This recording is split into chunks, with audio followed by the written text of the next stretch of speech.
My oaths betray each other till there's nothing left to keep.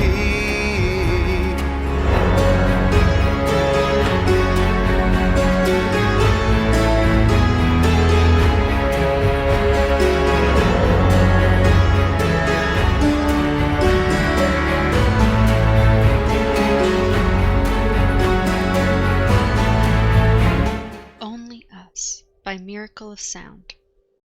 Alright, welcome back to the Shardbreaker podcast. This is episode 12 of Words of Radiance. I am Midnight, your host, and I am here with Darkness. Hello. And Mythic. Hello. And we did chapter 53 to 57 this week. So we're going to start with chapter 53, Perfection. And the epigraph is, as to the other orders that were inferior in this visiting of the far realm of Spren, the Elf-Callers were prodigiously benevolent, allowing others as auxiliary to their visits and interactions, though they did never relinquish their place as prime liaisons with the great ones of the Spren. And the Lightweavers and Willshapers both also had an affinity to the same, though neither were the true masters of that realm. From Words of Radiance, Chapter 6, page 2. So what did you think about Elf-Callers being masters of Shadesmar and liaisons to the Spren? I mean, everybody seems to have a role. What do you think, Darkness? I feel like this is like people that would primarily interact with Shadesmar, right?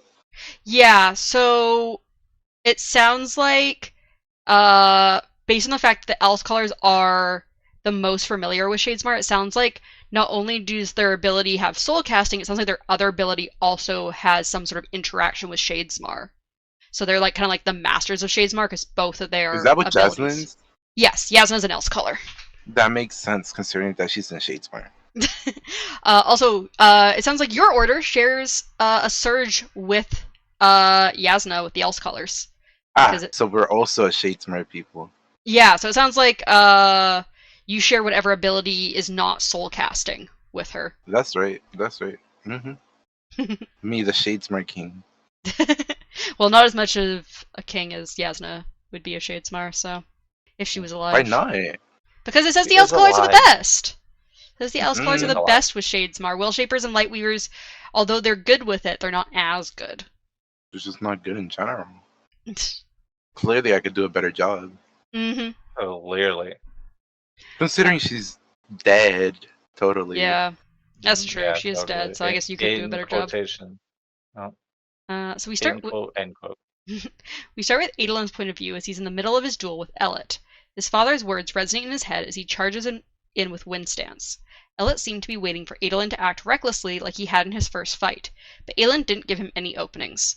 No one had fallen for him trying to act like an amateur duelist, so he was going to try a different tactic this time. Adolin slaps away all of Ellet's attacks, cracking multiple different pieces of Ellet's shard plate, but not quite counterattacking or breaking any plate pieces. Adolin exacts each stance perfectly, pushing away the thrill as he wants to show perfection and not fury. Ruthar shouts for Ellet to not let Adolin wear him down, causing Ellet to attack again. Ellet begins to make moves that could potentially injure or kill Adolin, but he expertly parries them. This fight wasn't as exciting as his previous ones, and the crowd grumbled. So what do you think about Adolin being perfect and masterful for this fight instead of pretending to be less practiced like before? Better idea, to be honest. Way better idea. Especially with what we know is to come. Yeah, because he's like, well, no one was falling for my whole trick of, oh, I'm out of practice, come fight me. So maybe if I show how amazing I am, they'll want to like challenge themselves against me. Mm-hmm. Yeah, it worked real well. Mm-hmm. What did you think, Darkness? I mean, I didn't think it was gonna work in the beginning anyway, so. So Adolin gets a hit on Ellet's side, causing someone in the crowd to cheer, but others to boo as he could have gone for a shot at Ellet's helm. He then shoves Ellet to the ground, but steps back instead of attacking, causing more boos. Ellet gets up, shouting for Adolin to fight him, but Adolin says he's already won. The plate was leaking stormlight in many places and was running out, causing the plate to lock up and prevent Ellet from moving. Adolin then pushes Ellet to the ground, and the High Judge announces Adolin's victory. So what do you think of Adolin winning by rendering Ellet unable to move instead of breaking the 3 pieces of armor like usual? Like I said, just highlights later what they do, why they do it to him later. I mean, it definitely more like ridicule than anything. Apparently this duel took like over an hour, I believe they say. That's crazy. Could you imagine sitting in a stand for over an hour? Yeah, the sitting in the stand part would be the hardest. Yeah. I So mean, oh, you wouldn't notice it like when you're fighting as much. Time I don't would know, I feel like you get pass. tired pretty quickly. Yeah, but time would pass You're also like 4 feet, so either slower or faster, either way, depending Mm. on your perception. And I don't feel like it really would have it wouldn't have affected them as much until after. Then they would have been like, "Damn, we sat there for an hour." So Adelin's armorers run out, shooing away Ellet's as they take the plate from Ellet that now belongs to Adelin. Adelin heads into his tent to see Navani and Renarin. Renarin mentions that he was supposed to have more fanfare, but Adelin replies that this will be well remembered. Aelin then tries to talk to Navani about Shallan, which she ignores, but he's interrupted by Shallan knocking on the door and being let in. She eagerly praises Adelin's duel, mentioning she had been a little late, but because she had almost forgotten to burn a prayer. Shallan then bows to Navani and tries to speak to her, but Navani leaves the room. So what do you think about Navani continuously avoiding Shallan? Man, she blames her for what happened, so you of think course she's gonna avoid her. she'd be smarter than that? But You think what, Darkness? You think you she would be think, smarter than yeah, that? I think it's probably hard for her because Shallan being Yasna's word is just like a constant reminder of Yasna, and she's like, but Yasna's dead, so like she's just super upset. she herself is a constant reminder of the person that died. Mm. Yeah. That's what I don't understand when people do that shit. Like, but like I get it Mm-hmm. because they're gone, but also like don't avoid the issues because they're still gonna be there regardless. Mm-hmm. So Aelin asks Shallan to dinner, but she replies that she has plans, but that she has a present for him that should be ready soon. She also mentions that she has some ideas for how to do some more spectacular duels. She then says that Adelin will take her out to dinner and for a walk tomorrow, which Adelin happily agrees to.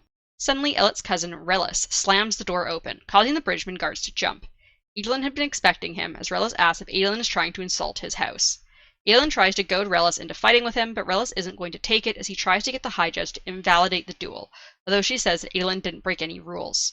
Adelin then suggests that Relis didn't have to fight him alone, causing Relis to pause and consider it. The High Judge witnesses this, and Relis states that they'd fight in 2 days. The High Judge asks Adelin if he knows what he's done, and Adelin replies that he does. So what do you think about Aelin's offer to let Relis not fight him alone? I knew there was gonna be some fucking stupid shit that was gonna happen.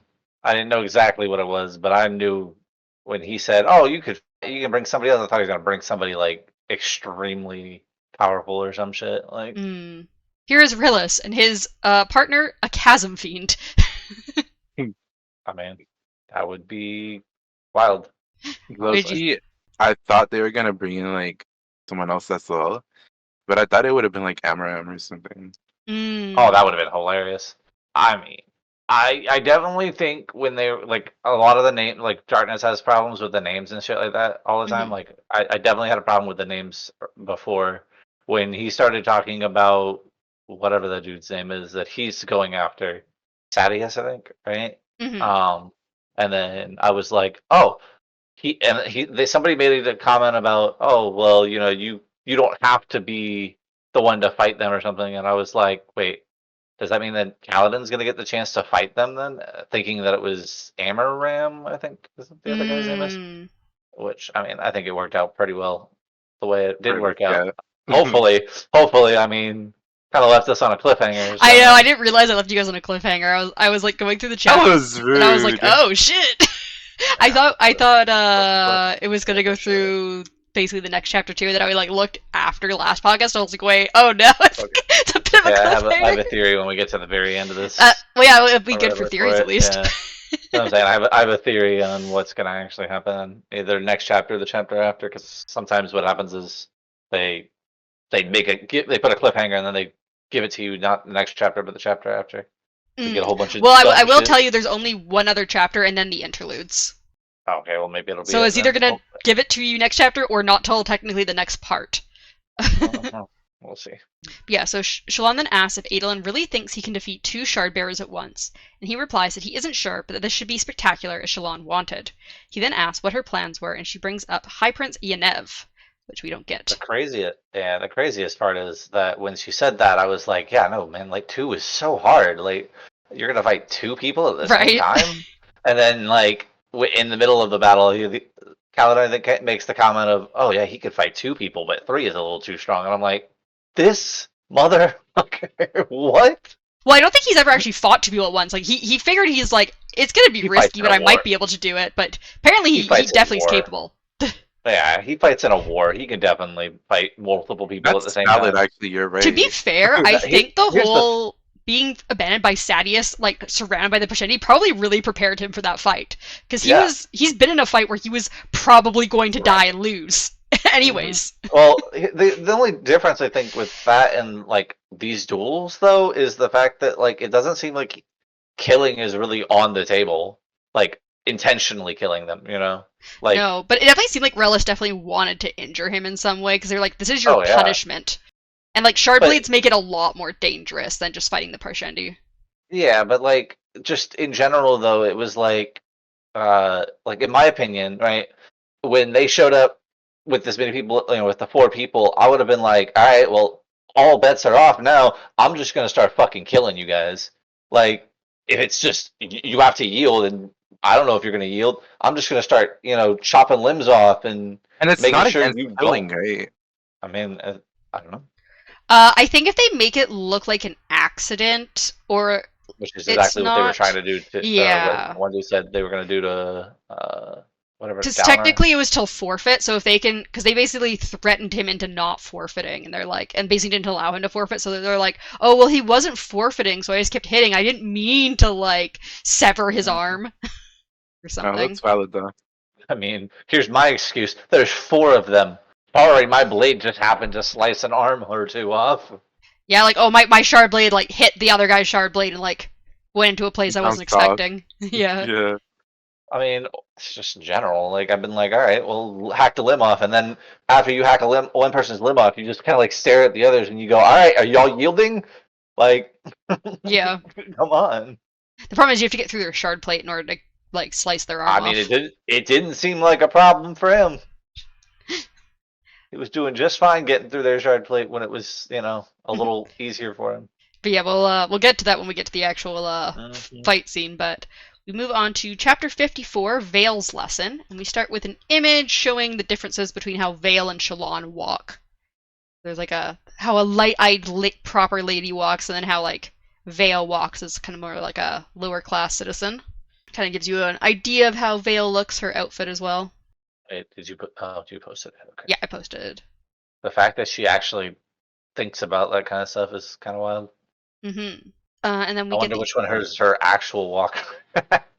I think probably the top one is the one that was kind of probably like pushed on her to like she had like all those tutors and everything. Like she probably is like just instinct to walk like the top one now. So the epigraph is, there came also 16 of the Order of Windrunners, and with them a considerable number of squires. And finding in that place the Skybreakers dividing the innocent from the guilty, there ensued a great debate. From Words of Radiance, chapter 28 to page 3. So first of all, what do you think about there having been 16 Windrunners specifically?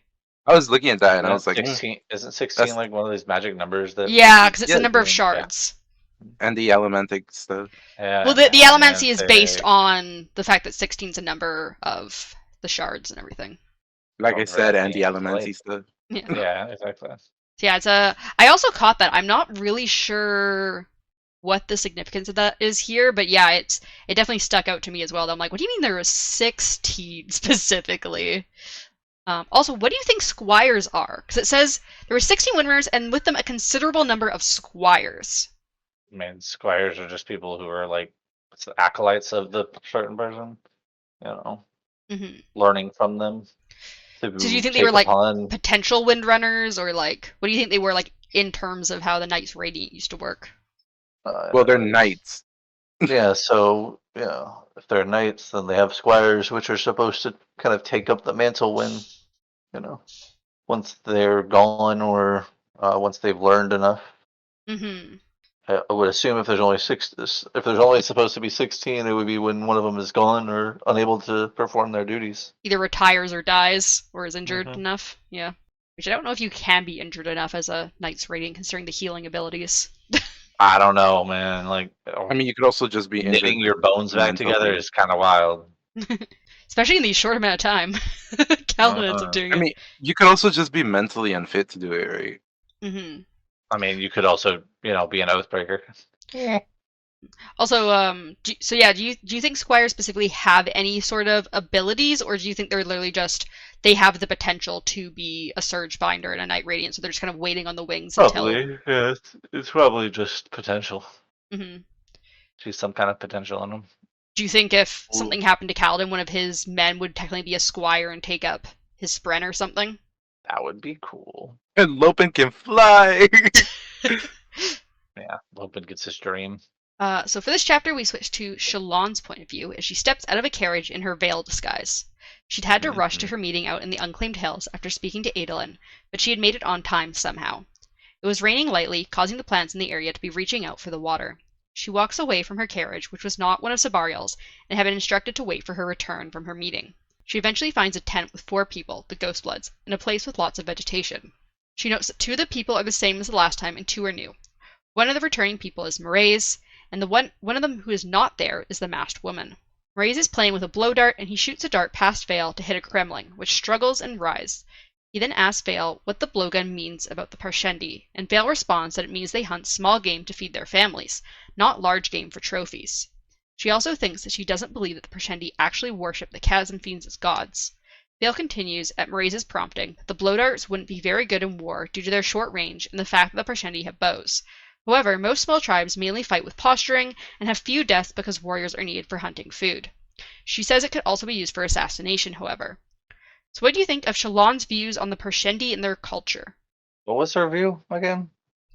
She kind of just took in, like, based on their weapons of choice, they probably hunt small game, they probably, like, aren't the type to, like, hunt large game for, like, trophies and for, like, sport. So they're probably mainly focused on, like, survival. Yeah, I think it's pretty accurate. What do you think, Darkness? Well, well, you know what? Yeah, no, it's completely the opposite. They totally hunt it. I like the big stuff with that, you know. Definitely hunt chasm For fiends fun and blow too. darts. Yeah. Can you imagine the volley of blow darts that you would need for that, though? I don't even know if a blow dart would actually pierce through a chasm fiend's, like, The shell. carapace. Yeah. What if they know where to shoot it though? That's true. They What if could they be could really good see at eye? aiming and aim, like, between, like, the cracks in the carapace. Do they have eyes? Why not aim? They have eyes. Yeah, you go for the soft spots. Yeah. Well, we know that they had shard blades, so they probably used the shard blades for taking down big game. I'm not gonna lie. I think I would try to eat one. A chasm fiend. Yeah. Crab's pretty good. So Yeah. Can you imagine how much it would feed people? Like they're always going for the stones and shit. Like just eat the fucking animal. So Mraize then asks for Tin's excuse for not even attempting to do the task he assigned, which confuses Shallan as she takes out her drawings of Amaranth's map room.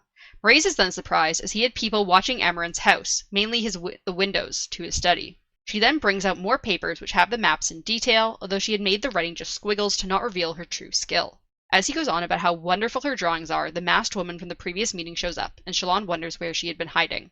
Mraize has her sit down, and Shallan is offered some mulled orange wine to drink, which she does as she figures if they wanted to kill her, they would just do so and not poison her with a drink. Shallan then tells Mraize that she got a bit of the text, but not much since she wasn't able to stay long. Mraize is shocked when he learns that Shallan did the drawings from memory, as she realizes she probably shouldn't have admitted that.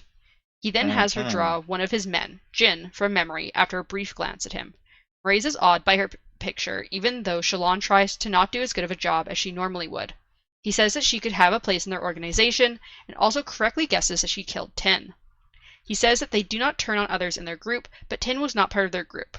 Once he my opinion here, by the way, sorry not to cut you off there, but my opinion here about, here, draw my man, or whatever, I would have been like, all right, well, I'm going to mess this up completely. That's what I was thinking too. Like, maybe I overestimated my ability. Sorry, like, you had an out. Why did you choose, though, to show them that you actually can do what you're saying? Well, yeah, because she initially, she says later, like, oh shit, they all know that I could, like, easily draw their faces from memory. Like, she should have been like, oh, I'm not as good at people, and, like, mess up the face or something.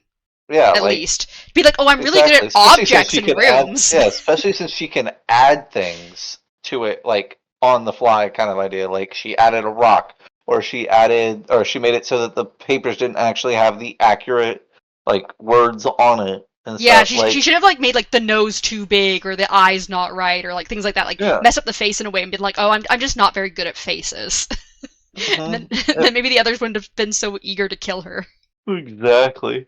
Where was I? But yeah, Tim was not part of their group yet. Once he dismisses Shallan, she sees the coldness in the faces of the others and realizes that they know she could draw them in exactness to turn them in at any point.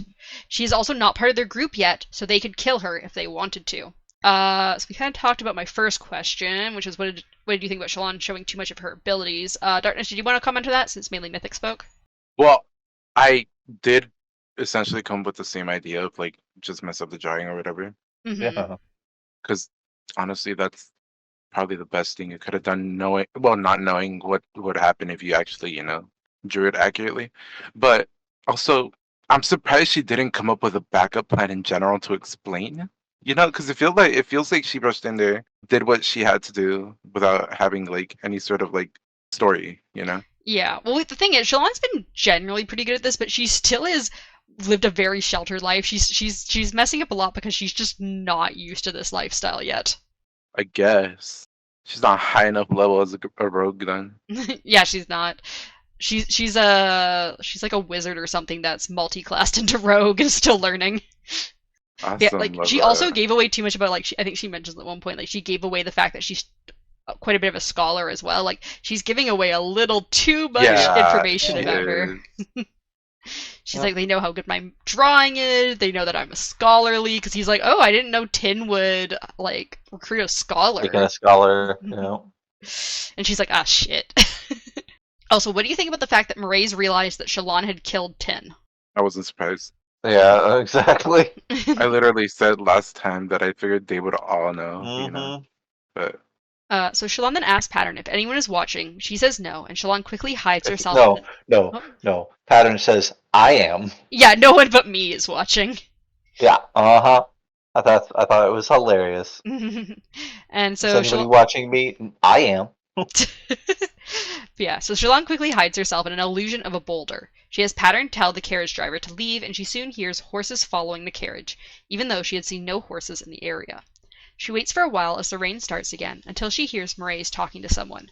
He mentions someone named Master Thydakar, and mentions that Rastari's cronies are also close. Another person speaks, but Shallan can't make out their words, but they speak of someone else that Mraize is not concerned about. He does mention someone in Tukar, though, who he thinks may not be human, or at least not a local human. So first of all, I just wanted to note that, because you guys probably don't remember, because it's been quite a while, in the original prologue of The Way of Kings, Gavilar also gives the names Thydakar and Rastari's. When he's asking Szeth who sent him to, like, kill him, he's like, was it Thydakar, was it Rastari's, or was it Sadeas? Were, like, his three guesses, and Szeth was like, no, it was the Parshendi, which confused him. These are people the Ghostbloods know, and also apparently people Gavilar knew. And I think also people that Amaram knows the names of. So first of all, who do you think Master Thydakar might be? Somebody who's got a lot of thyroid problems. that's what I was thinking. He asks someone to bring like the papers, I believe like the drawings that Shallan did, to Master Thydakar. Wait, he asked what? So there's like, because Shallan can't see, so she doesn't know who he's talking to, but Mraize speaks to someone who I think's voice is kind of like unintelligible to her, but he tells this other person to bring the drawings that Shallan did to Master Thydakar. Cool. Well, I thought it could be like a higher up in whatever there are, whatever. Yeah, so that's kind of what they're implying here, is that Master Thydakar is Well, either the thing is, it could also just be like somebody who knows exactly what they need and what to do with it. I think because he calls him Master Thydakar, it's implied that he's at least higher in the Ghostbloods than Mraize, if not like the leader of the Ghostbloods. No, but that's what I'm saying. Like, it could be like somebody who's a master at like something, Yeah, he's at least related to the Ghostbloods in some way, because the Ghostbloods trust this person. Yeah. It's I said right after that. Hellseer. Can you imagine? Fucking crazy. Oh, don't say that. Why? Would be wild, wouldn't it? He's fucking weird as hell. Oh yeah, it's so weird. Anyway, I really want Ardents to be involved in all of this type of shit. Also, it sounds like Rastari's is probably... I don't think I've actually asked that question yet. Who do you think Rastari's is? Dead. Wow. He's dead? Dead. He's dead. Oh no. It sounds like whoever he is... What's that one dude's name from Elantris? I thought I started with... Rowden? Yeah, that's it. Yeah, that's it. That's who it is. Okay, so Thydakar's Kelsier and Rastari's is Rowden. Yep, there you go. I see. But yeah, it definitely sounds like Restaris is part of some group that's against the Ghostbloods, because he calls like Restaris' group like says like, oh, Restaris' cronies are getting close. What's So the eventually, guy's name that Shlong is like the camp she went to? Sabariel. That's it. That's the guy's name. Okay. Yeah. Go on. Sorry. I just couldn't remember So that. eventually Shallan drains all of her stormlight, and her boulder illusion puffs away. She stretches, her muscles aching, and sees that no evidence of the Ghostbloods is left in the area. As she makes the long walk back to the war camps, she practices her accents with Pattern. After a while, she says that she'll start needing Pattern to speak for her illusions, but Pattern says that she should be able to make them speak herself, as sound and light are cousins. Shallan then comes up upon the burned rubble of her carriage, along with the corpses of her driver and his parshmen. Shallan blames herself for their deaths. She wished she had been able to deceive the Ghostbloods without anyone dying, but she wasn't sure how she could have done that. Eventually, she continues her walk back to the war camps. So what do you think about Shallan getting an innocent person killed because of her association with the Ghostbloods? That's not surprising. Not at all. Especially the way she did that. I feel like she subconsciously knew what the fuck was gonna happen. Actually, she probably did know what was gonna happen in general. So we got chapter 55, The Rules of the Game. And the epigraph is, the considerable abilities of the Skybreakers for making such amounted to an almost divine skill, for which no specific surge or spren grants capacity. But however the order came to such an aptitude, the fact of it was real and acknowledged even by their rivals. From Words of Radiance, chapter 28, page 3. So what do you think about these, apparently, abilities of the Skybreakers that are not related to surges? I did read this. Trying to figure out what it is. Yeah, they didn't really specify the ability, just that they have like these special abilities that are not granted by a specific surge. I have no idea what it could be, because all I could think of is special abilities that are granted by them. So Mhm. What do you think, Mythic? I don't know, but it sounds a lot like Kaladin or whatever. I'd assume that it's something similar to how Shallan has these like memory capturing that's abilities. what I was thinking too. It's, But which like the it thing helps is, with her abilities, but it doesn't like it's not actually part of her surge. So I'm assuming oh, they is have it some, not? No, it's not technically, because it's only the Light Weavers that have it, and it's not technically an ability given in relation to a surge. It just seems to be that all Light Weavers, I think they've said in a previous epigraph, have really good memories.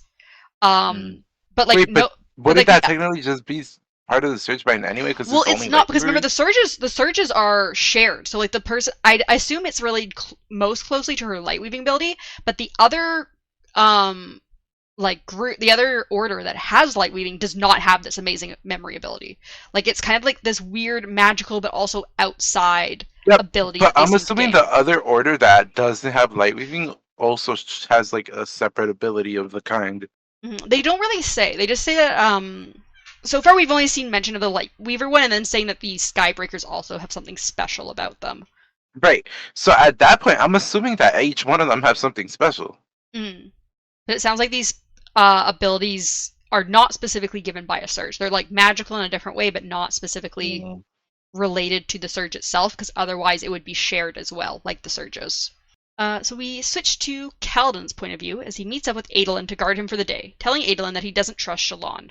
No other bridgemen are with him, as he is stretched thin with all the duties his bridgemen have. They walk together out to a carriage pulled by horses, which Adolin gets inside, and Kaladin goes to sit with the coachman, who he suddenly recognizes as Wit. Kaladin is shocked to see Wit back, and Wit asks about his flute, but Kaladin had left it behind in Sadeas' war camp with his other possessions, as she'd been more focused on getting all of his people to Dalinar's war camp. Kaladin ends up saying that music is for women, but Wit replies that music is for everyone.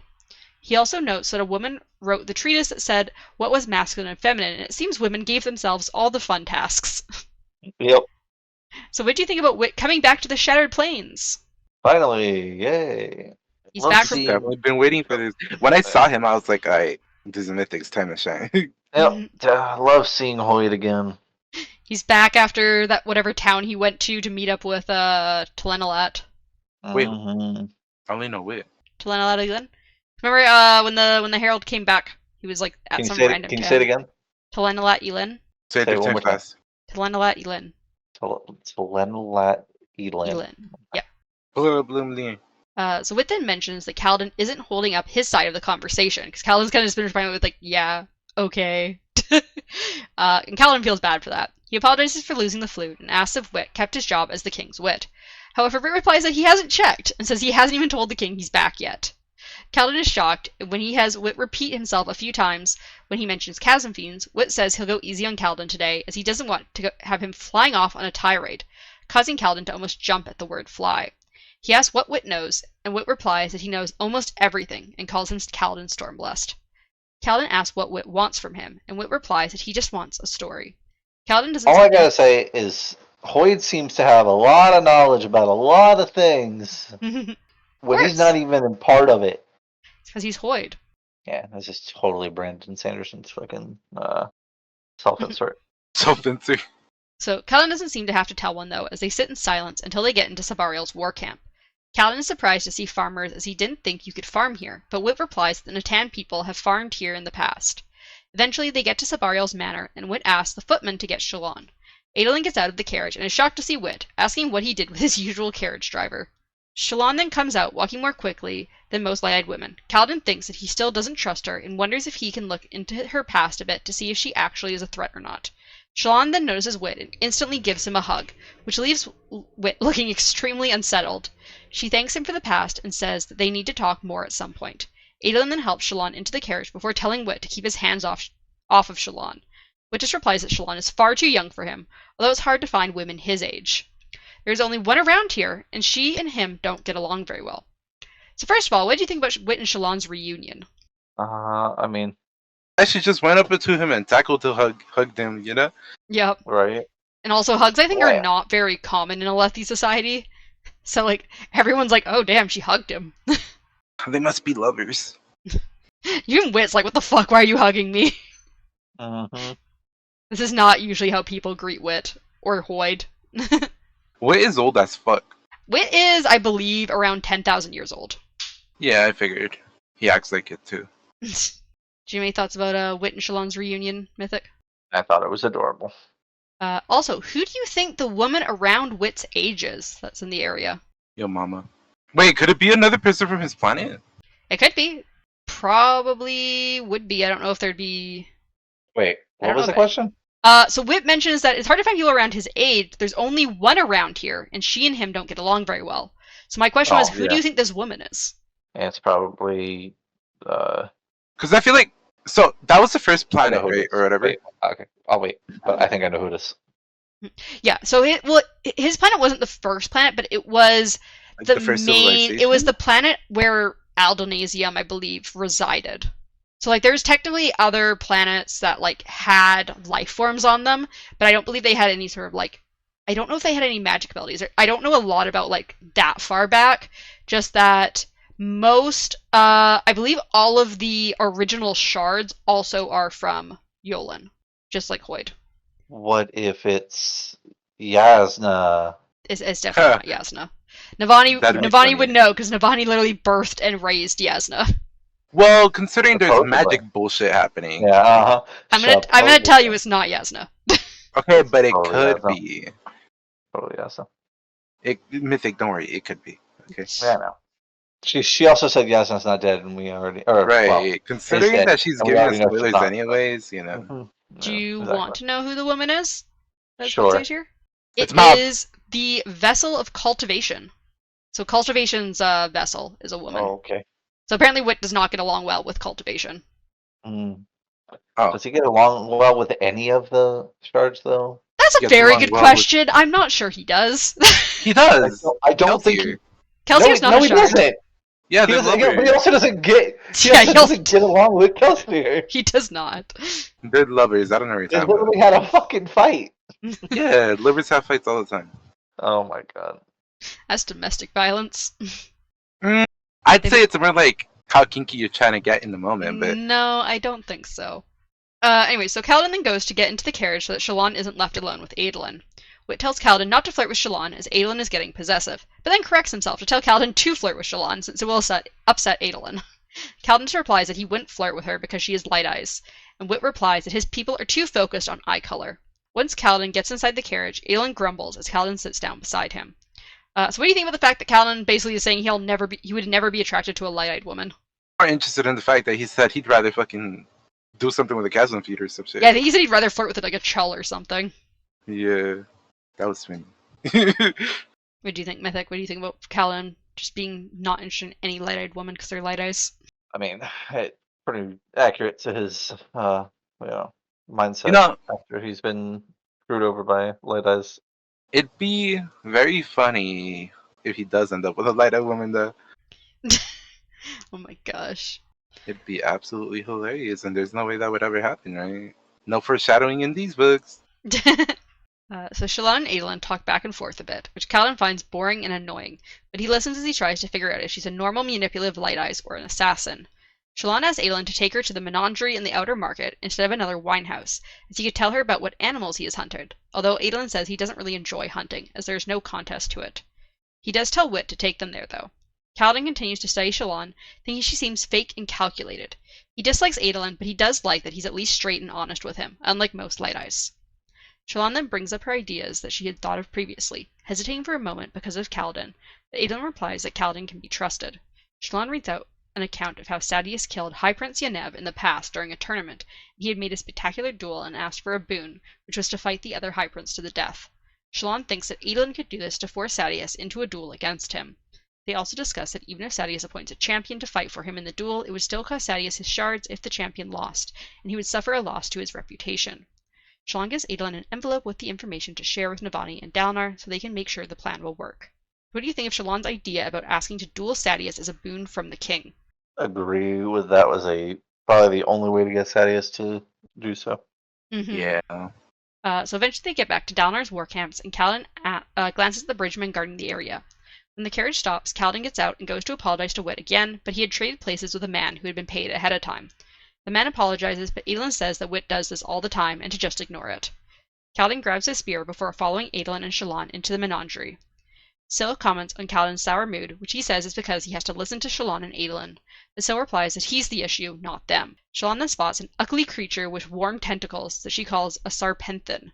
She touches it and then writes down some notes before beginning to sketch it, and Adolin tells her not to touch the creatures. As Kaladin stands guard, watching the people that pass, he notes that although Shallan and Adolin annoy him, they aren't mean to him like the other Light Eyes. He wonders why he is so bothered by them then.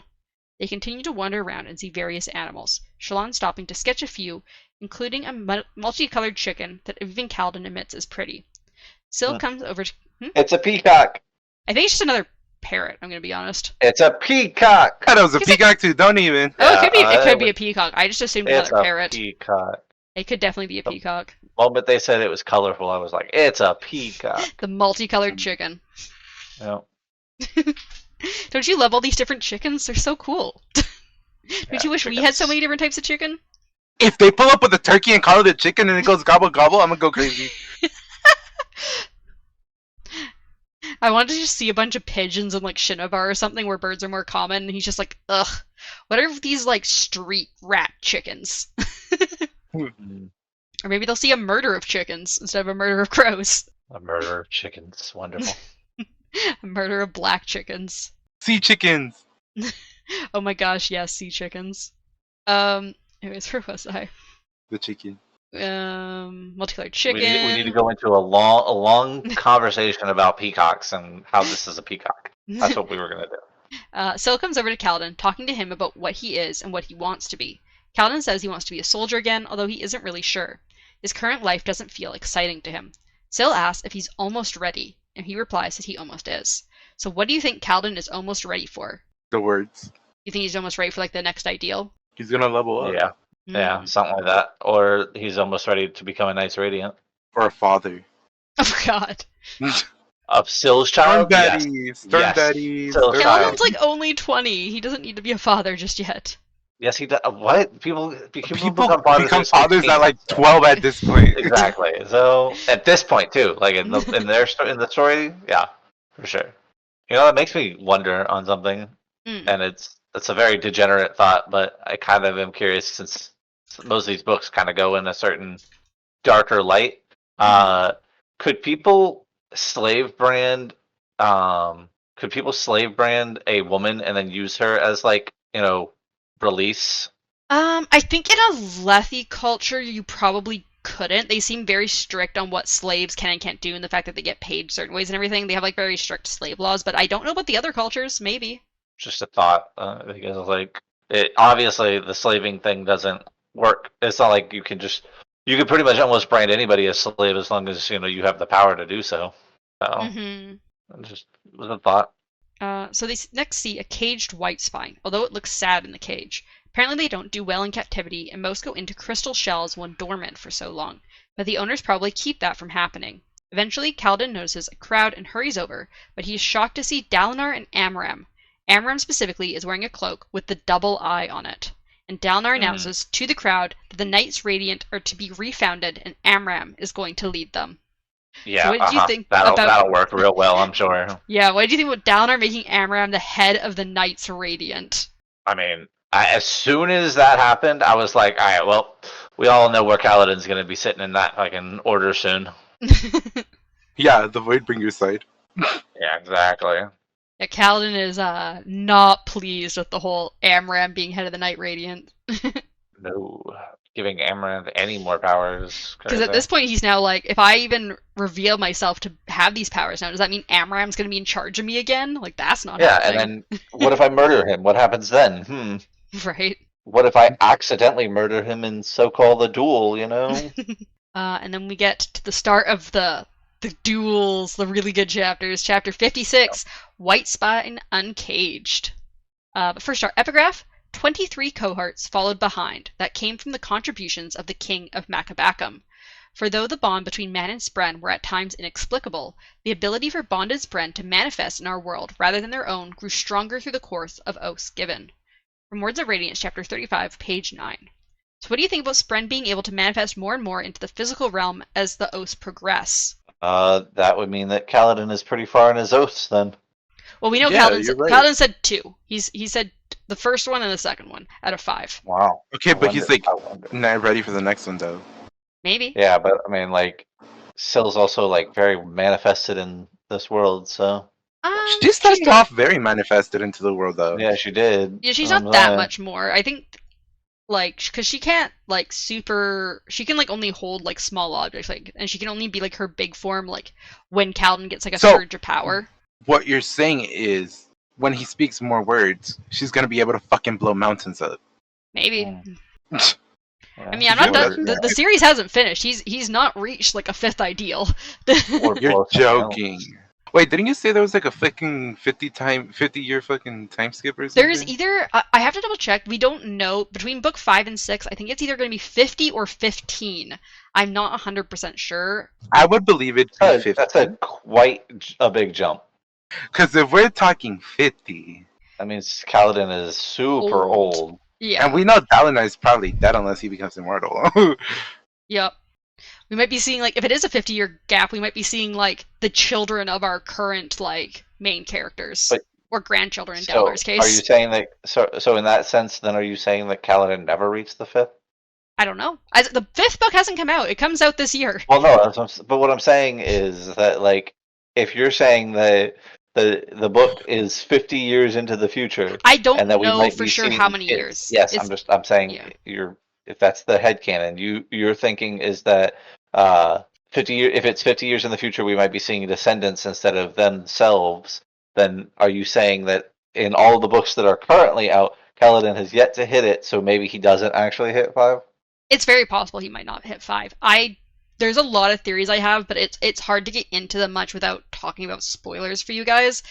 But It's okay. You always spoil things in a row, I have one of my theories is that Kaladin might take the Shard of Honor. I told you he was gonna become Stern I Daddy. don't and nobody know for believed sure. me. There's a couple people that people have said might end up taking on Honor Shard. I think Kaladin is the most likely, considering he has an Honor Spren. But it's not. I'm not sure. He could die at the end of book 5. I'm very concerned that I feel like he's either gonna die or become Honor. And I I don't thought know you which said it is. book 5. But wait, I thought you said book 5 hasn't come out yet, right? No, that's my theories you for what's don't gonna know happen by the end of Kaladin's book even in 5. it. So what you're saying is Kaladin lives all the way. Got it. All right. He's the main character. You're gonna expect that he's. So Okay, Vin died. wait, He exactly. could. That's Finn died at the end of Finn her literally era. died, and then we have more Mistborn. Yeah, Kaladin could die in book 5, and there's still 5 more books that are going to come out afterwards. There's going to be 10 Stormlight books total. There's going to be 5 more after the time skip. But what I'm saying is, we now know that Kaladin will not die at least So we until don't the have to be worried about any dangers he faces. Exactly. I mean, I think Exactly. Awesome. We love this. I don't think that's much of a spoiler. I think that was kind of expected. It was a spoiler. I mean, Vin's death wasn't expected until that book.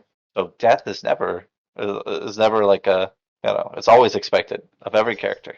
Just never gonna give any of my. You guys keep saying you want to hear my theories, and then I do, but I just don't want you to think that you're not giving spoilers. Like you're giving spoilers. I have no problem with spoilers. I know our audience probably has more problem with spoilers than I do. trying my best here. I just like pointing out the spoilers. I don't really Yeah, care. exactly. I don't really care that we got the spoiler.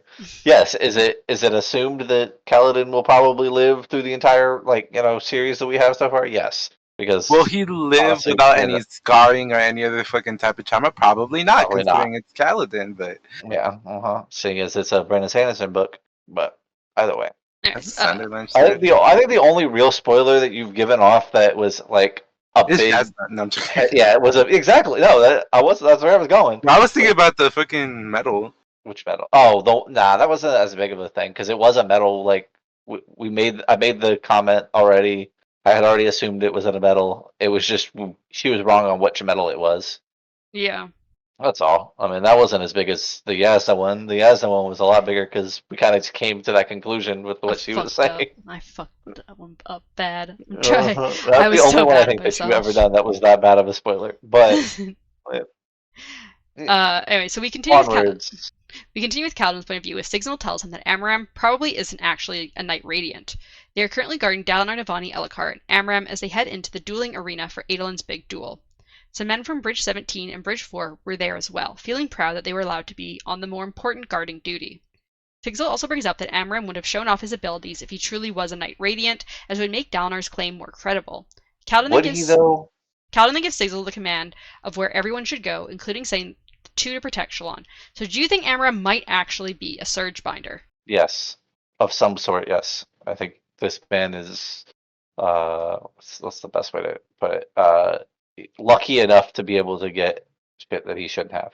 I think he has one of those super magical mystical swords. Oh, like the Not one the- Zeth has? Yeah. You think he's got like the potentially like an honor blade?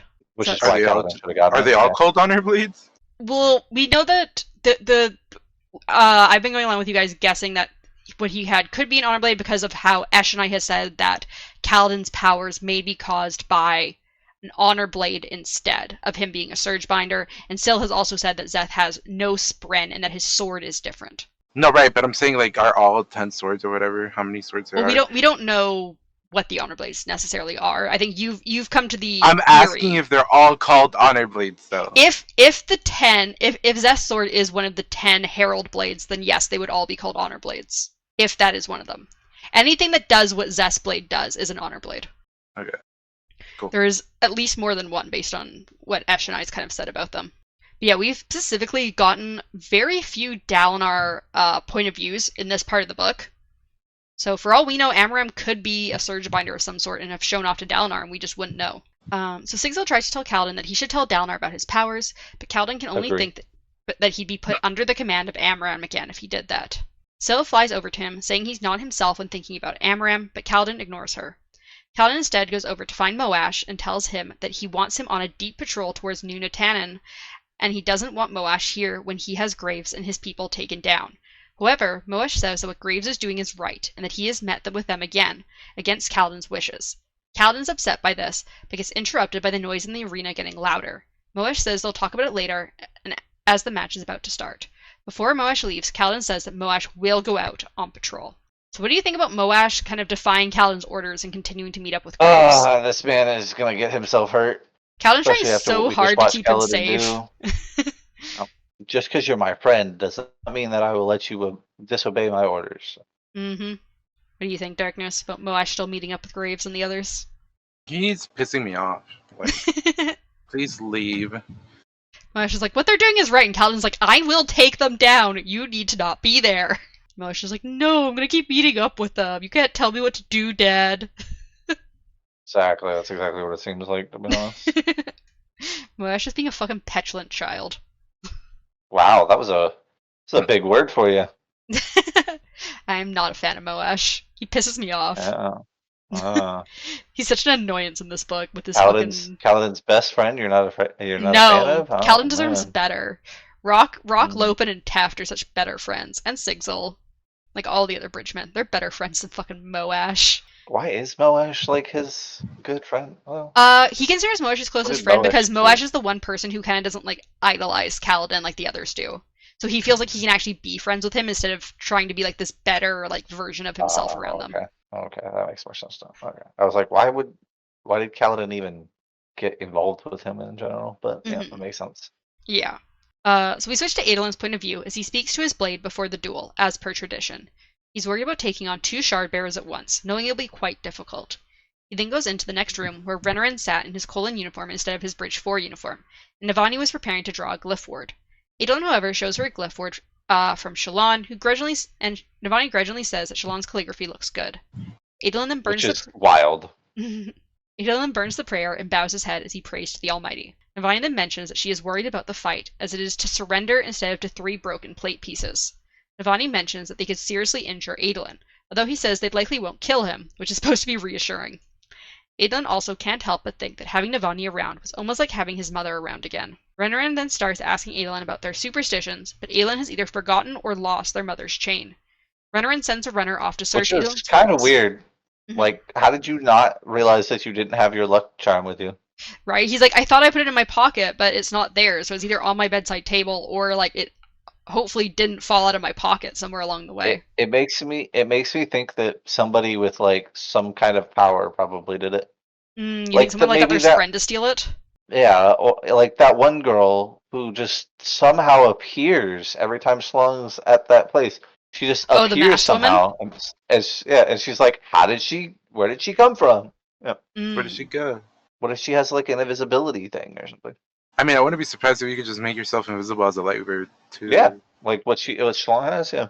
Yeah, honestly, she probably could. I think Brandon has said technically, Lightweavers, if they realize their true potential, could be one of the strongest people in the Cosmere because they could probably literally make laser beams with their light weaving. Yeah. So, I'm sure neither one of you really watch or like read My Hero, but in My Hero, the person who in there is supposed to be like the invisible girl. Way later, I mean, spoiler ahead for everybody. But way later is actually said to have the power of light, so you can bend and move light and do something like that. Like light And that's why, reflection. and that's why she's invisible, because she can just make herself invisible because she can bend light, which would be really cool. And I feel like that's what I she definitely could think that could be possibly have. something. Yeah, but yeah, the fact that Yeah, if Shallan she could could literally change have her like appearance, make like eye laser death rays would be super my God. badass as well. But yeah, so Renarin sends a runner to search Adolin's rooms, but Adolin thinks that they won't get back before the duel. They won't. So at this point, did you think the fight might go poorly when you first heard that Adolin didn't have his mother's chain? Yes. Yep. As soon as they said, "Oh, he doesn't have this lucky charm of his," I was like, "Yep, it's about to go very poorly for him." What did you think, Darkness? Did you have any thoughts about it? I thought, yeah, the same thing. I also agree with the fact that I feel like somebody messed with it. Yep. To like I don't throw think him it was off just- because they I knew left it was it- like yeah. part of his ritual. Yeah, I feel like Yeah. that's what I thought. That's what I thought. I thought maybe that these people, when originally it was 2, I thought, oh well, maybe he had taken it to like throw him off his game, and Or the other thing I had thought about was maybe it's like it's a lucky charm like to him, but like there's actually like significant magical ability about it or something. Yeah, I mean, Like we know some kind nothing of- about his mom. Maybe his mom had Yep. like some sort of ability. Yeah, maybe it's like what's the I can't remember what Stormlight. Maybe it has like a abundance of Stormlight in it or something.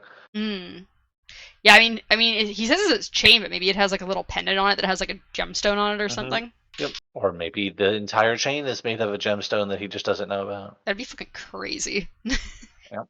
It looks like The gold, way but it's she actually says made that. from topaz. Exactly. So Adolin's Something wild like that. Adolin's plate is put on him, and he slowly relaxes his body, even though he's still nervous. Once fully suited up, he heads out onto the dueling sands. I like that they continued to like state that you can fight something, but you can't fight while being tense. And I was like, okay, why did we have to say this? I think because it brings up how like his suit locks up, and then he like basically like grapple like Yeah, and The then one just guy. dead weighted his ass. Yeah. So dark-eyed watchers cheer while the light eyes quiet from their conversations. Relis and whomever he brought, possibly his cousin for vengeance, had yet to leave their waiting room. His eyes then go to Shalon in the crowd, glad to see her with 2 Bridgman guards. He then briefly glances at Sadeas, seeing him not far from Dalinar and the king, and then his eyes move to the opponent's doors as it opens. 4 Shardbearers walk out. We switch back to Kaladin's point of view as Dalinar leaps to his feet when 4 men walk out onto the dueling sands to face Adolin. Dalinar instantly asks Sadeas what is going on, although Sadeas replies that he doesn't control these men. Elhokar, however, makes a comment that they know he's behind it in some way. I like how even Elhokar is like tired of Sadeas' shit at this point. Sadeas then mentions... I heard all the stories, you know. Well, he's heard all the stories, but also, like, I think in the first book, Elhokar's like, no, Sadeas wouldn't do that. Sadeas has my best interests at heart. And now he's like, yeah, no, fuck Sadeas. Yeah. But yeah, Sadeas then mentions that Adolin never specified that he'd only fight 2 men. The High Judge had even asked Adolin if he knew what he was doing, and Adolin said he had. Dalinar growls, but sits down, speaking quietly to the king about withdrawing from the duel. Elhokar, however, states if Dalinar is sure, he wants to forfeit all 6 shards, which makes Dalinar hesitate. Kaladin glances down at the dueling arena below, where Adolin raises a hand to accept the duel. So yeah, what did you think when you first read that Adolin fucked up the wording of his duel challenge so that he was fighting more than 2 Shardbearers? I knew it was gonna be some stupid shit when the person was like, "Are you sure?" Like, I'm like, oh god, here we go. Yeah, he's gonna have done something. What did you I still thought, even at this point, I still thought he was gonna win though. Like, it's gonna. I didn't think somebody else could join in until later when he started getting beat. And he stated, "Oh yeah, you know, I give up or whatever," and they wouldn't accept it. I was like, "Kaladin's gonna jump in this bitch and destroy his head." Yeah. Yeah, what did you think, Darkness, when you saw that 4 fucking Shardbearers walked out to face him? Well, personally, yeah, I was hoping they would like pull in Kaladin as well, because that'd be awesome. Which it was awesome, but I think the ending was way more awesome than anything. But yeah, honestly, I thought he was like. I thought it would be over, honestly. I thought he would lose. Yeah, there's 2 lines in these couple chapters here that people, one, consider the most, like, badass, and then the second is the most cringiest line, where the first one is, like, the badass one is the, honor is dead, but I'll see what I can do. And Kaladin, like, jumps in. Everyone's like, damn, that's a badass Kaladin. And then when Kaladin goes, and for my boon, everyone's like, no! Yeah! Kaladin! You motherfucker! So yeah, everyone considers that the cringiest part of Kaladin. Honestly, I facepalmed when he said that. Yeah, I did not. I thought it was fucking awesome. Yeah, some people think it's awesome, but most people consider it very cringy. I'm like, bro. Even Adolin this time goes like, oh no. Yeah, you just save this motherfucker's ass, and then you're gonna be like, and now I get a reward too. I love just the little comment where it's like Adolin's sighs beside him. Anyways, we'll get there. We switch back to Adolin's point of view, as he internally calls himself an idiot as he places himself with his back to a wall, knowing it would start him cornered, but at least he wouldn't be surrounded fully. He recognizes one of the men with Relis as his cousin Elet, and another as Abrobadar. However, the final man was Adolin's friend Yakimov. As Elet and Relis approach, Zahel calls out from above that Adolin needs to focus on one at a time, and he isn't cornered. As they begin to try and surround Adolin, Zahel calls down again. When this dude said this, I'm like, are you looking at the same thing that everybody else is? I mean, he's pretty cornered. Yeah, but Zahel calls down again that they're afraid of him and he needs to show them why. So first of all, what do you think about Adolin's friend Yakimov agreeing to fight against Adolin? I mean, everyone has a choice. Yeah, exactly. Like Adolin's like one main friend that he like hangs out with sometimes. Right, but everybody has a price, like Darkness said. So. Also, yeah, what do you think about Zahel calling out advice to Adolin? Yeah, I don't think that dude was watching the same fight, honestly. I mean, the second call of advice of that they're afraid of him and he needs to show them why is kind of good advice. But yeah, the first one saying you're not cornered, it's like, no, he's kind of cornered. Well, I mean, yeah, a better thing to say would have been something like, you know, a cornered rat is really, you know, dangerous and shit. Show them why. Honestly, the second piece of advice, he should have just only did that one. Just, they're scared of you, show them why they are. That's the only thing he needed. Yeah, I mean, you know, hey man, he brought 3 more people. He brought 3 more people. He's obviously scared of you. Yep. So Adolin takes Zahel's words to heart and attacks Relis instead of backing off. He scores some hits before striking at Elet as Relis is stunned. Adolin slices the hammer in 2, leaving Elet weaponless. He stops thinking and lets his body move on its own. He slams his shoulder into Relis to knock him over, before facing a Brobadar as he slams their blades together. He then swings around at Relis Good name. again as he and Bulbasaur. as he and Elliot come towards him once more, and he gets a hit on Relis's breastplate twice. He then turns towards a Brobadar again, but he's hit from behind by Yakimov. Suddenly, Adolin was getting attacked by all 4 of them, unable to push them away this time. Adolin grins as he realizes he had almost taken 4 at once. He calls out that he yields, but the blows don't stop. He tries to raise his hand, but one of the men slams it back down to the ground. Adolin realizes he's going to leave the dueling arena crippled. So what do you think about the fact that they don't allow Adolin to surrender? I knew that's what's gonna happen when this dude that stated he was gonna kill him. I was like, yeah, no, you're challenging a guy who literally told you he's going to murder you, and you think he's just gonna let you give up? Yeah, okay.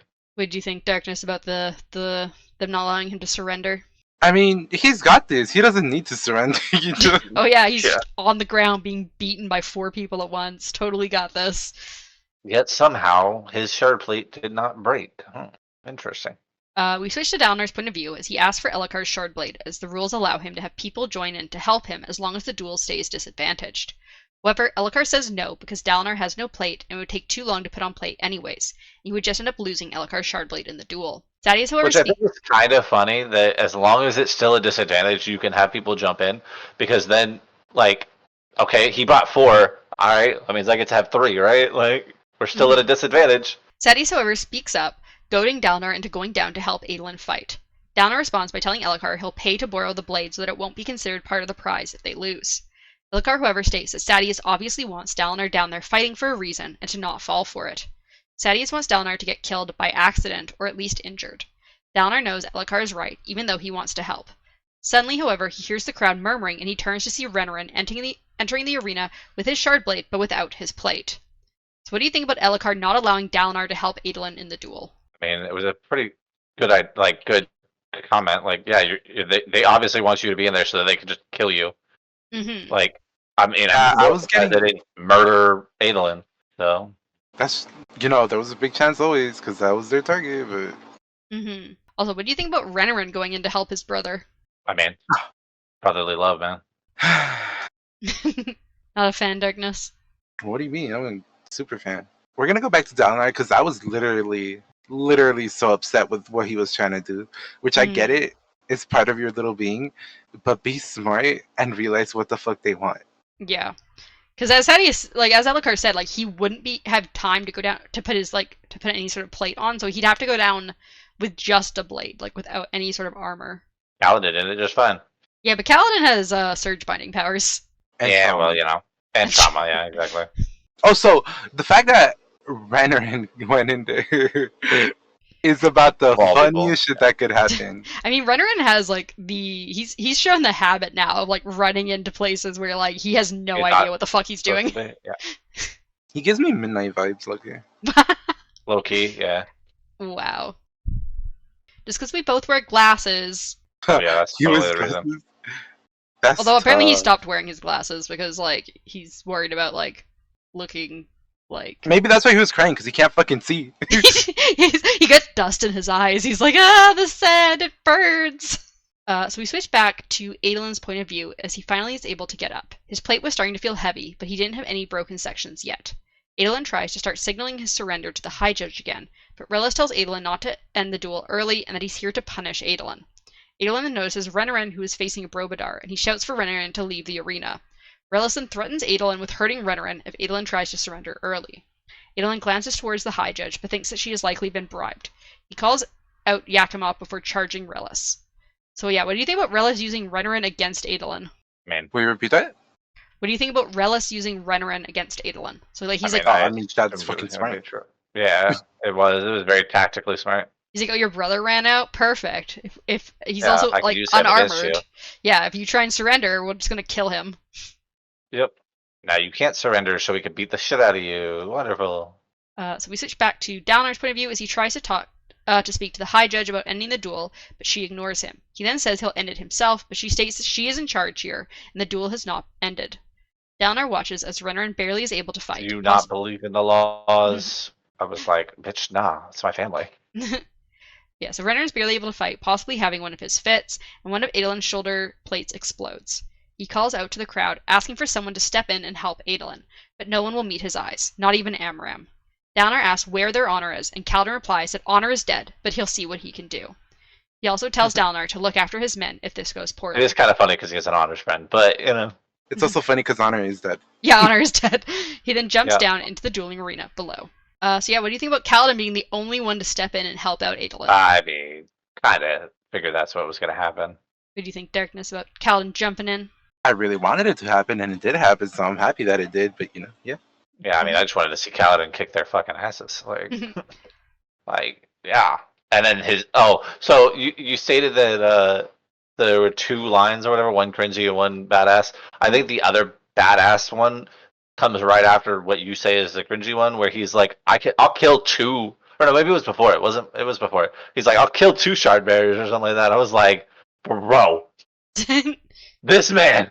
Yeah, the one where he's like, Yeah. "Oh, will you be the second Shardbreaker I kill?" Or something. Yeah, no, that is pretty badass as well. I Yeah. was like, Jesus, it's like, give me. Isn't that when he's like, give me your helmet or something like that? And he's No, like, "I'll kill it's 2." when he goes up to Yakimov, who's the final guy that Adolin's like grappled Oh down, yeah, and yeah. he's like holding his side knife to the guy's like probably like the break between like his helm plate and breastplate.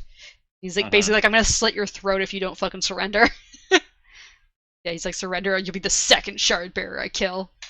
The guy's like, oh shit, dude, okay, I'm gonna surrender. Like, is it known that he's murdered one already though? Like, No, I don't think it is. For all Yakimov knows, it means Kaladin killed one of the other 3 guys that were in the arena.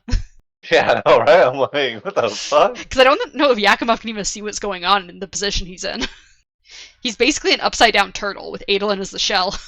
So we get chapter 57, To Kill the Wind. Our epigraph Best fucking title in the entire fucking thing so far. To Kill the Wind. Because the only reason I say that is because then they actually put that title in the fucking thing. I was like, okay, best title so far. So our epigraph is, Malkin was stymied, for though he was inferior to none in the arts of war, he was not suitable for the Lightweavers. He wished for his oaths to be elementary and straightforward, yet their spren were liberal. As to our comprehension, and definitions pertain to this matter, the process includes speaking truths as an approach to the threshold of self-awareness that Malkin could never attain. From Words of Radiance, chapter 12, page 12. So what do you think about how liberal and different the oaths of the Lightweavers are compared to the other orders? Well, considering what they're fucking based on. That's what I'm saying, like, theirs are based on, like, self-actualization, whereas everyone else is, like, kind of more of an external... No, I meant like the oath paradigm. spren. The life spren? Yeah. Any thoughts, Mythic, about, What was the question again? Sorry. it's about the difference between the oaths of Lightweavers versus other orders. Like, they Well, have, I like, mean, yeah. self-actualizing. Yeah, man. Isn't everything self though? Like in some aspect. Well, Everything theirs are is self. specifically, like, you need reflected. to admit things about yourself and, like, basically have, like, inward reflection.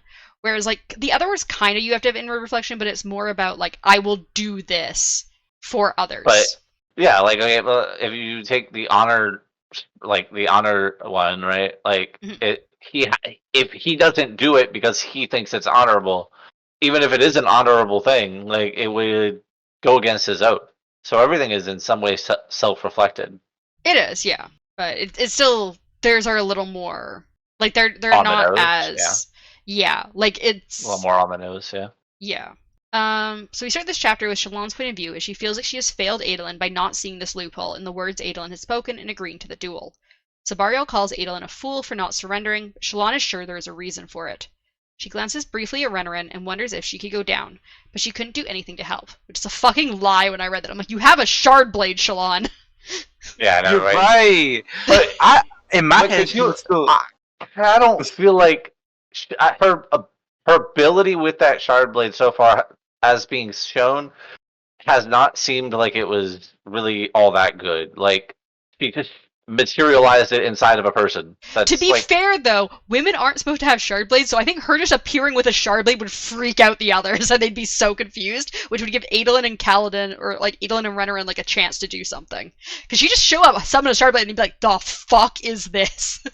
who the hell are you with this? Cut shard off the blade? betrayal, cut off the battles, cut off the fucking guilty, kill her! And even just having, like, another shard blade would be, like, a help, I feel like.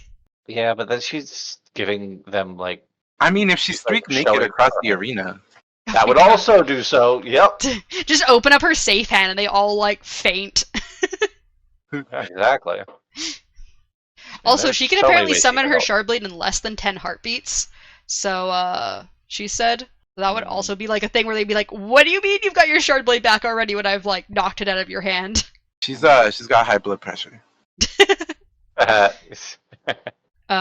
She then glances at Amaram, calling him a bastard for not helping. She doesn't want to interfere with what I Adolin agree. is doing, but she does tell Pattern to go distract the Shardbearer that is fighting Renarin. So what do you think about Shallan sending Pattern to help Renarin? It was a really good That's idea. cheating. You're not wrong, but it's a really good idea.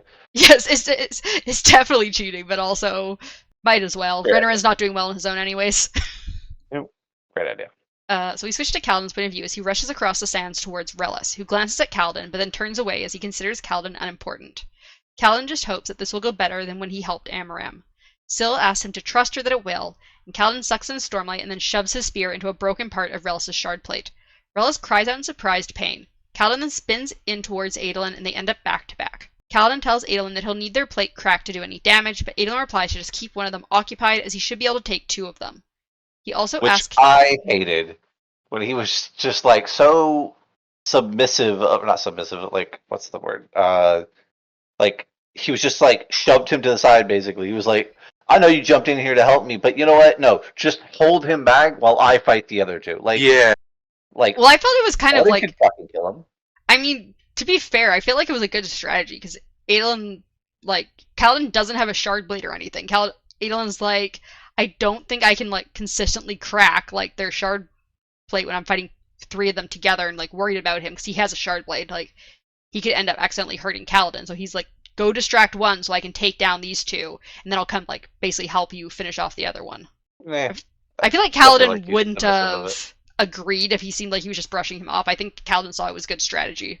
I don't know. I feel like they respected each other a lot in this fight. I liked that they seemed to get Wow. along for once. I don't think Adolin ever respects Kaladin. I think Adolin respects Kaladin a lot for coming down to help. I mean, not obviously not, because when, you know, he wanted the boon, he was like, what the fuck are you doing? Instead of supporting his, you know, brother in arms. I feel like it was more a resigned sigh than a what the fuck are you doing? He was like, I should have expected this. Also, I don't think Adolin knew about Kaladin's whole thing with Amram. He's only told Dalinar. He's So like, only he was told probably like, Dalinar. what the fuck when Kaladin like shouted out like, Amram killed my men! He's like, wait, what? Yeah, which also, by the way, like, he told Dalinar, and what has Dalinar done about this? Made Amram head of the Dang. Knights Radiant. Yeah, like, Bro, I mean, I was rooting for Dalinar. No, honestly, I want I him don't dead. know. Yeah, this man kind of irks me now. Kind of want, what's the dude's name? Zeth? Kind of want Zeth, Zeth yeah. to kill him now. Oh, damn. Aelin also asks Kaladin to keep an eye on Renarin, which Kaladin agrees to.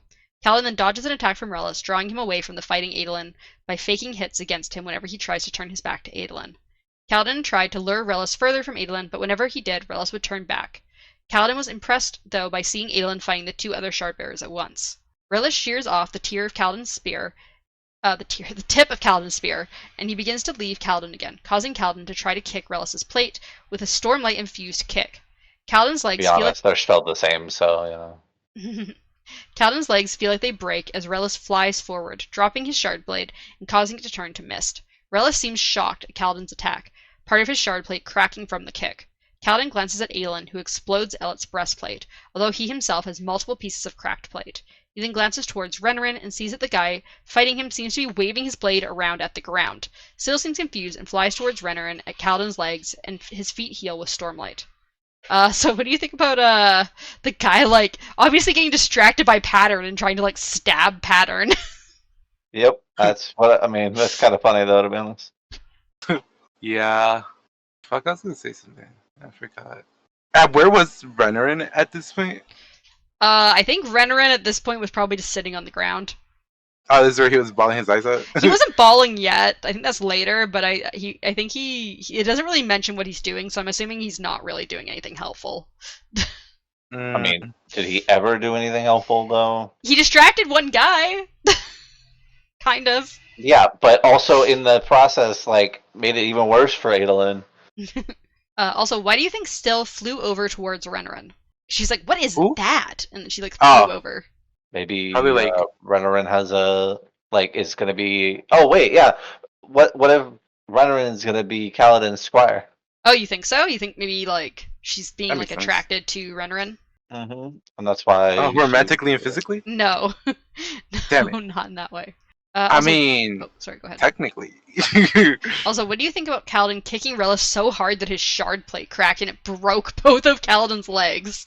Honestly, really fucking cool. A badass moment, to be honest. Just fucking shatters his legs and then heals them. Yeah, like in like no time. Yeah, like in like Yeah, less than a minute. The amount of time it took for him to heal was crazy. Because Yeah. I was like, oh, it's gonna take a couple minutes. How's he gonna fight back while he heals? No. No, he's just doing it. So Kaladin gets to his feet as the man fighting Renarin turns to charge towards Adolin. Kaladin hurries over and slams the butt of his spear into Ellet's exposed chest, causing the men to gasp in pain as a crunch is heard. He surrenders and the High Judge reluctantly calls it out. The other three, however, were surrounding Adolin as Renarin sat in the sand with his shardblade in front of him. Kaladin wasn't sure if he was out or not. Kaladin demands Ellet's helm before the man can leave the arena, and Ellet eventually does hand it over. Kaladin sticks his one hand in it, and the helm conforms to his hand I as he kind of am runs. curious about what if the one dude, right? So after Kaladin and Adolin jumped in, Mhm. what if wow, I can't remember the other dude's name now. Or no, Renarin, not Adolin. If Adolin had like given up then, would that mean that Kaladin and Renarin no longer were able to fight, or would it wait? No, they till all would after have to they were all- surrender. Yeah, okay, that's what I thought. Yeah, so I think when you have people in with you, as long as someone on your side is still fighting, you could technically win the duel. But yeah, so Kaladin sticks his hand in the helm, conforms to his hand as he runs, forgoing the spear and taking out his side knife so he could fight one-handed. Kaladin is able to get Relis away from Adolin before confusing the man by charging back to distract Yakimov. Adolin uses this moment to attack Abrobadar repeatedly. Relis comes back and Kaladin is having to dodge the attacks of two shard bearers, using the helm on his hand as a shield. He somehow feels like he could do this with his eyes closed as Syl rejoins him, but eventually his stormlight runs out as it seems the helm has been feeding on it to not explode. So what do you think about Kaladin using Ellet's helm as a shield? Badass moments. He's basically just I like mean, punching their swords Kaladin away. is just a badass. Yeah, Kaladin is just a badass, but you know. Yes. Did we go over stealing Stormlight from an armor thing? No, we did not go over the fact that the stormlight is like the helm is taking Kaladin's No, stormlight. over the fact that I'm pretty sure I've like asked, can they like sap Stormlight out of? So we armor? know Oh that yeah, in order taking to it out of other people's stuff. Yeah, so in order to heal like the shard plate, people will like put like stormlight infused spheres so that the stormlight will heal the shard plate. So basically, Kaladin is just acting as one big sphere. So No, that's like, what I'm saying. But yeah. what if it's reverse? Yeah, what if he sucked Like, it can out you of the? sap? you Yeah, can you suck it sap out of the out of open like armor? other He people's? probably could, because I think he probably could suck the stormlight out of it as Because well. the thing is, in this whole fight, the people who They're were all getting using bashed, Shardbreaker. and they all had like Mm. their armor on, they had cracks, and there was like Stormlight leaking out all the time. Mhm. Why didn't he just fucking use that? I think he wasn't close enough to them, because like They're he was literally fighting out. well, because he was only fighting one of them usually, and he kept trying to bring that person farther away. So I think he kept like backing up, right? But yeah, I think I don't know why he couldn't take the stormlight when like they were all up close surrounding him. Because at that point, the best strategy is to use the Stormlight you can gather from them, break it more, use it again, break it more. You know, like Mm-hmm. until it drains, and then they won't be able to move at all. Considering that what allows them to move is the It'll Stormlight. lock up, yeah. Yeah. So where was I? Just as Yakima was about to attack Kaladin, Adolin comes in and begins grappling him with his plate almost completely depleted of stormlight. Kaladin notices that Abrobadar had been defeated, and Adolin had slowly dragged himself over to Yakimov, and his plate had now locked in place as he held the man, causing them both to topple over. Relis glances between Kaladin and Adolin before running towards Renarin. Kaladin shouts for Renarin to surrender as he sees that the man had been crying. So what do you think about Adolin incapacitating Yakimov by just like grabbing onto him? I mean, The turtle move. I agree. Yeah. I agree with him that that was a very cheap way to do it. But honestly, after this man brought 3 more people, I have no love for his Yeah. thoughts. To be honest. And like with his shard plate locking up anyways, like it was the only thing he could do. What did you think, Darkness? I mean, that was smart. It was very smart. It was tactically smart. Also, what do you think Renarin was crying about? Something that Syl did, to be honest. It could have been like how, I'm gonna say that he's getting a freaking sprinter or whatever, and he's dealing with that shit right now. So Renarin dismisses his blade and just stares up at Relis as if waiting to be killed. This causes Relis to hesitate, and Kaladin arrives, causing Relis to turn to his swing on Kaladin instead. Kaladin catches the blade in a clap, as Dalinar had done against the assassin. Is so freaking badass.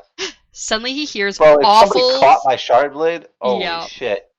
Suddenly he hears awful screaming, wondering if it's Syl's voice. Relis drops his blade, shouting that he hadn't killed them. Relis runs off and out of the dueling arena, causing him to forfeit. Kaladin thinks that somehow only he and Relis had heard the terrible screaming. So what do you think about Kaladin pulling off the final clap? Countdown.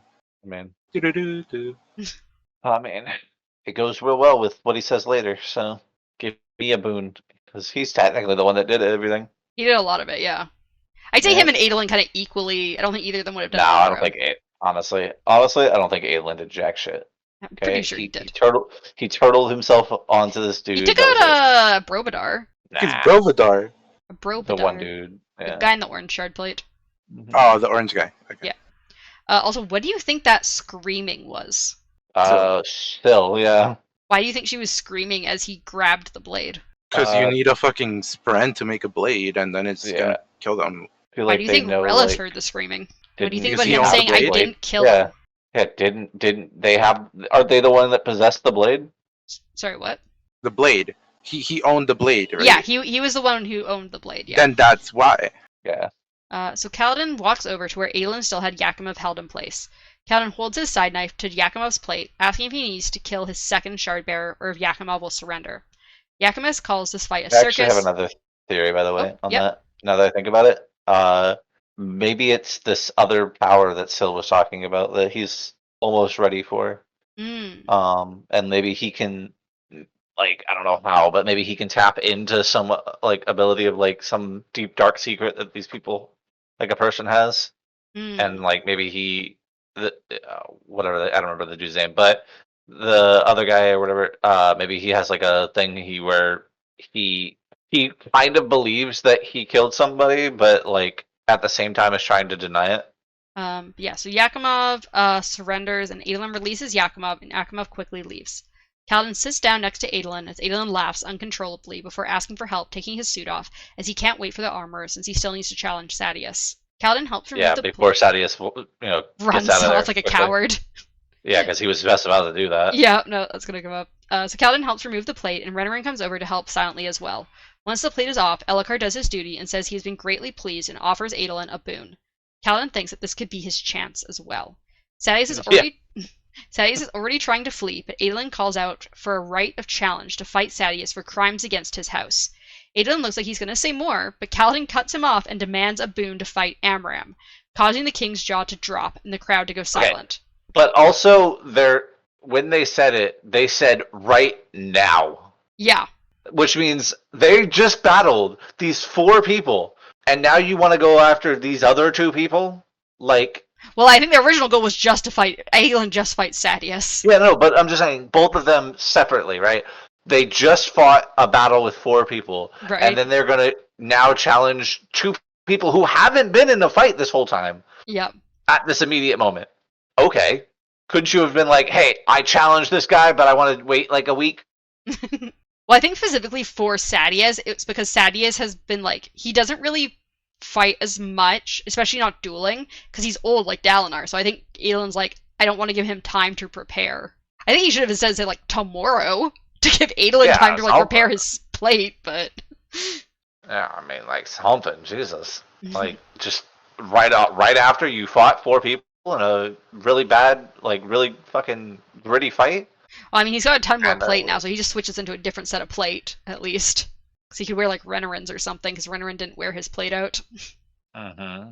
But anyway, so he calls for his boon. Kaladin sees the horror on Amaran's face as he finally recognizes Kaladin. The crowd begins to shout, and Elhokar calls for Kaladin's arrest as Adolin groans next to him. So what do you think about Kaladin also calling for a boon? I mean, makes sense. It would if he weren't in Dark Eyes. Yeah, I mean, does he even have the right to challenge him? I don't know. Elhokar doesn't seem to think so. I don't think anybody should think so. But my theory is that he says it to the king, so the king is going to be like, you know what? Yes, I will give you that right. I mean, he called for arrest, and apparently it's I Kaladin's know. arrest. Well, I mean, I mean, I'm hoping. I'm hoping this last moment gives Dalinar his like final chance to actually do something. If he doesn't do anything, I'm done. I'm getting a divorce. You know. Oh my god. So we got our overview questions now. First of all, what do you think is going to happen with Amram now that he's been called out publicly and knows who Kaladin is? Well, he's gonna attempt to, change the narrative. Of course, can't let everybody think that he actually did murder somebody, even if it is true. And you just agreed, Darkness? I mean, well, it mostly depends on what everyone else is going to do, considering I still want Dalinar to actually help him. But we'll see. Also, do you think Kaladin is actually going to go to jail? No. How is that? Like, he's already been through, like... Like, what are you gonna do? The only other thing you can do is kill him, and that's not happening. Right. Yeah, I mean... Do you think that Adolin will get to his wish to fight Sadeas now that he's called for the boon? Yes. I think it was a stupid idea to do it right now, but yeah, for sure. What do you think, Darkness? Do we lose Darkness? Alright, well, I'm not sure if Darkness is coming back, so, Overview question. do you think Shallan will eventually become a full member of the Ghostbloods? Yes. Especially when they find out that she didn't die. They I still think they're going to find out who she is. So. Yeah, you think they're going to find out she's Shallan? Yeah. That was She can't keep up that facade. That was my next question. Do you think Mraize will figure out that Vale is Shallan? Yeah, she can't keep up that facade for sure. She's also kind of giving away a little too much about herself. I think if he doesn't figure it out, like, before, I think he's definitely going to figure it out after she becomes a Ghostblood. Or she's going to tell them after she's a Ghostblood. Mm-hmm. Be like, alright, well, now you can't kill me, so... Well, if Yasna does come back, do you think she's going to be upset if Shallan becomes a Ghostblood?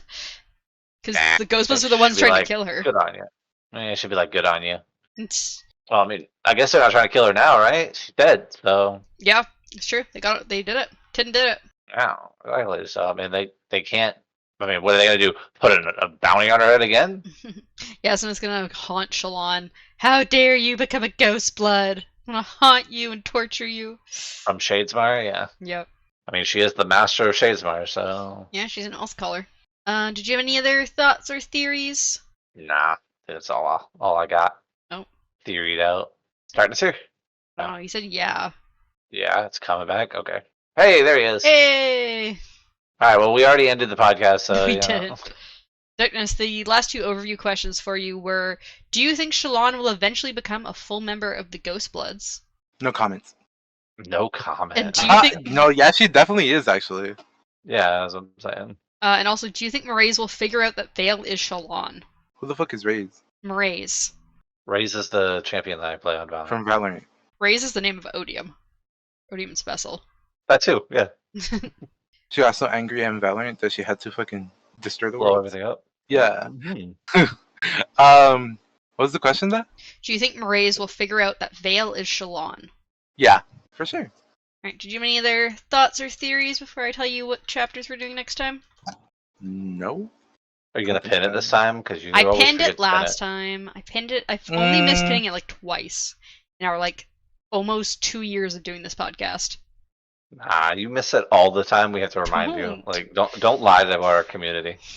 Alright, so we're doing, for next episode, we're doing chapter 58 to 59, but that's actually 5 Also- chapters because there are 3 also- interludes. Everybody, join the Patreon. Join the Patreon! You'll get my previews for upcoming new books.